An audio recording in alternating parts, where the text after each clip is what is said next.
सर्वदान हो सच्चिदानंद रूपाय विश्वोत्पत्त्यादि हेतवे तापत्रय विनाशाय श्री कृष्णाय वयं नमः। आइएगा, प्रणाम करता हूँ पतित पावनी भूमि भदौला की भूमि को, जहाँ भगवान की पावनमयी गंगा अमृतमयी गंगा बह रही है और आप सभी भक्त भगवान की उस पावनमयी मुख से निकली हुई गंगा में हम और आप सब डुबकी लगा रहे हैं। परीक्षित तो कथा सुना रहे हैं। सुखदेव भगवान सुप्रताल में बैठ करके आज कथा का अष्टम दिवस, बड़ी सुंदर कथा आप सभी भक्त सुन रहे हैं। देखिए, आज कथा का अष्टम दिवस है, यानी छठा दिवस है और व्यासपीठ के सामने आप सभी भक्त बैठे हैं। ईमानदारी से हाथ खड़े करना बिल्कुल ठाकुर जी के सामने। कथा किस किस को अच्छी लग रही है? किस किस को अच्छी लग रही है? सबको अच्छी लग रही है। तो तुम दान क्यों नहीं कर रहे? कर रहे हैं दान, करके कंजूसी बहुत दिखा रहे हैं। देखिए, जो कंजूसी दिखाते हैं ना दान करने में, तो एक मैंने बिल्ली वाली कथा तो सुनाई है सेठ जी को। पंडित जी महाराज को सोने की बिल्ली लेनी पड़ गई 10-20 रुपए के पीछे। जब पंडित जी को लेना होता है ना, ऐसे ना दोगे तो पंडित जी से पूछने का आओगे, पंडित जी को जो उपाय बताओ, पंडित जी बता देंगे 20,000 का उपाय कर दो। यहाँ ना दोगे कथा में वहां दोगे। दीवान साउंड सर्विस निवासी की से इतने गुरु जी के लिए दे रहा हूँ, स्पेशल तौर से 20 रुपए। अच्छा, हाँ दीवान जी, चलो इनका साउंड यहाँ चल रहा है। दीवान जी को दया तो आई। देखिए, जो कंजूसी दिखाते हैं ना, ज्यादा कंजूस होते हैं, सोचते हैं धन कम ना हो जाए। तो ध्यान रखना, भगवान किस तरह से लेते हैं, जैसा देते हैं ना वो लेना भी जानते हैं।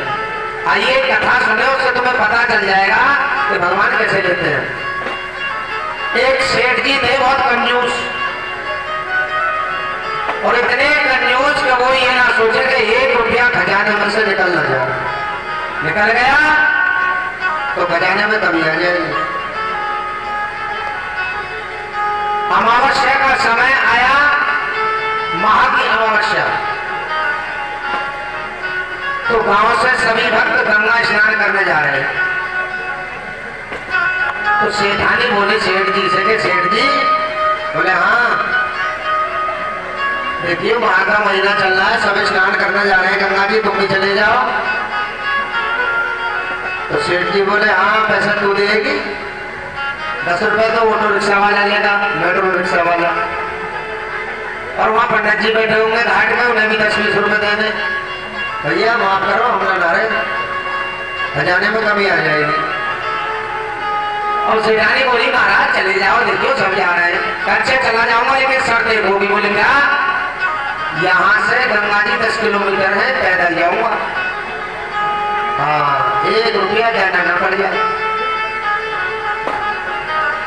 बोली जैसी मर्जी है महाराज। अब वो गंगा जल की शीशी लेकर के और अपने वस्त्र लेकर के चली थी गंगा जी नहाने पैदल पैदल।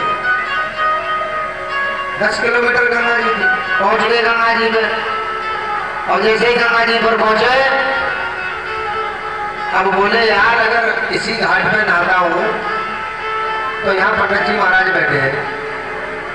पहले तो गंगा यजमान यही कपड़ा उतार लो, कपड़ा उतरवाने के बाद फिर टीका लगाएंगे, तुरंत गंगा लाओ दक्षिणा।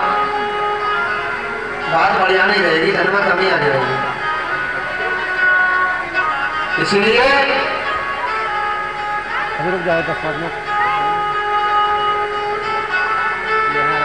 काम करो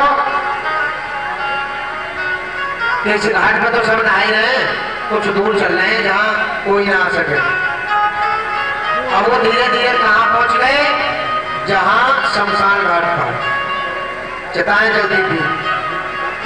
अब शमशान घाट में पहुंच गए, बोले यहाँ सही रहेगा कोई नहीं आएगा, एकांत भाषा में स्नान करेंगे, या कोई आने वाला नहीं है।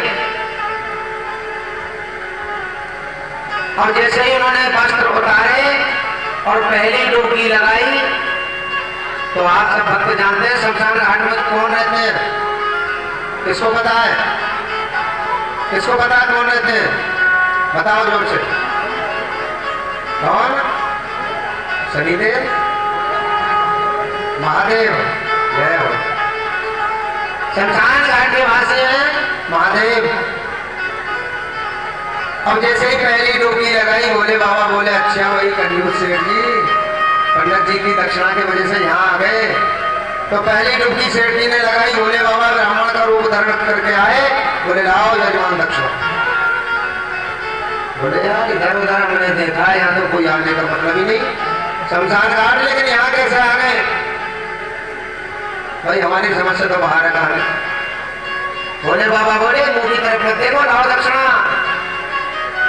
अब सेठ जी बोले भाई सुनो पंडित जी, यार दक्षिणा की वजह से तो मैं यहाँ आए ना, एक काम करो 1 रुपया दूंगा, वो भी होगा उधार, नगद नहीं है, परसों आ जाइए हवेली पे, वहीं से मिल जाएगा।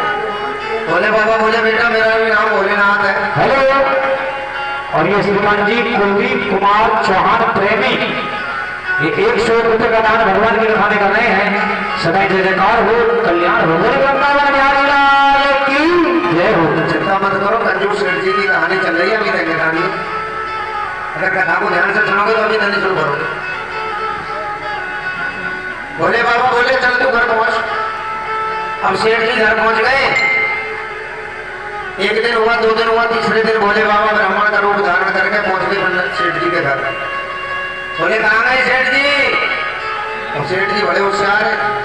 सेठ जी बोले सेठानी से दिखाओ दरवाजे पर कौन है। अब सेठानी आई, बोले महाराज पंडित जी से लगाए, वो तो पंडित जी की है। अब समझ गए सेठ जी तो वही आ गए गंगा जी वाले। सेठ जी बोले सुनो सेठानी आओ, अब क्या आवाज दे मुझे तो ये कह देना कि सेठ जी बीमार हो गए। बोले महाराज झूठ काहे को बुलवा रहे हो? तारीख कह दे उन्हें 1 रुपया देना पड़ जाएगा, 1 रुपया मांगने आए। बोले ठीक है जी महाराज, अब पत्नी का तो कर्तव्य है भाई, जैसे पति देव कह रहे हैं कहना पड़ेगा, ना करनी तो झगड़ा शुरू। भोले बाबा आए, कहाँ गए सेठ जी? तो सेठानी बोली उदास चेहरा लेकर के, पंडित जी महाराज बड़े परेशान चल रहे हैं, हम तो क्या करें। भोले बाबा बोले क्या हुआ? सेठ जी बहुत बीमार चल रहे हैं। भोले बाबा बोले अच्छा 1 रुपया के पीछे बीमार भी पड़ गया। भोले बाबा बोले ठहर जाओ, अभी डॉक्टर ले वाला हूँ, 2-4 इंजेक्शन तो लगा देंगे कम से कम मिलके। अब वो दौड़ी दौड़ी आई सेठ जी, वो तो डॉक्टर साहब ले माने गए, अब तुम्हारे इंजेक्शन और लगाने भी मतलब गए। सेठ जी बोले चुप रहे बिल्कुल। अब क्या हमें ये भोले बाबा, ये पंडित जी महाराज आए तो एक काम करना, जोर जोर से रोना शुरू कर दीजिए, खूब जोर जोर से रोइए पंडित जी के सामने।